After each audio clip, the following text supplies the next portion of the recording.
বিগত এক সপ্তাহ ধরে প্রচুর হেক্টিক শিডিউল যাচ্ছে, আর এত বেশি টায়ার্ড হয়ে পড়ছি। আজকে জিমে গিয়ে তো প্রচণ্ড টায়ার্ড লাগছিল। তো ভাবলাম একটুখানি খাওয়া দাওয়াটা আরও বেটার করতে হবে, কারণ এখনই যদি এত টায়ার্ড হয়ে পড়ি আর একটু বয়স বাড়লে তো পার্সোনাল প্রফেশনাল লাইফ দুটোকে আমি একসাথে নিয়েই যেতে পারবো না।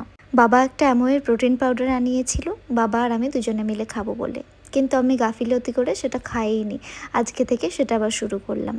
এটা ছিল সোমবার দিনের ব্লগ। আর সোমবার আর মঙ্গলবার দুটো দিন আমরা নিরামিষ খাই, আমি আগেই বলেছি। দুপুরে তো তাও রুটি সবজি করে কাটিয়ে দেওয়া যায়, রাত্রে এসে আর রুটি সবজি খেতে ভালো লাগে না। রাত্রেবেলাটা বড্ড বেশি টেনশনে পড়ে যায় যে কি বানাবো।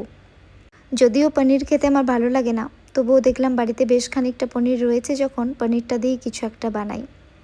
1 চামচ জল ঝরানো টক দই, কিছুটা লঙ্কা গুঁড়ো, হলুদ গুঁড়ো, নুন, চাট মশলা আর অল্প একটু তেল দিয়ে পনিরটাকে ম্যারিনেট করে নিয়েছিলাম। বাটারে পনিরটার দুটো পিঠ ভালো করে সেঁকে নেব। এরপর দুটো বার্গার বান নিয়েছি, যার মধ্যে প্রথমে দিয়েছি একটু বাটার, তারপর একটুখানি মেয়োনিজ, আর যে পনিরটা আমি গ্রিল করলাম তাওয়াতে সেটা।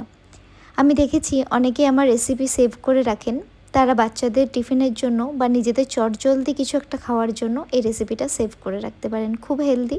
শুধু চিজের পরিমাণটা যদি আপনারা কমাতে চান কমিয়ে দিতে পারেন। টমেটো, পেঁয়াজ, লেটুস আর আমি একটা গার্লিক চিজের স্লাইস দিয়েছিলাম। আর দেখুন বার্গারটা দেখতে এত সুন্দর হয়েছিল।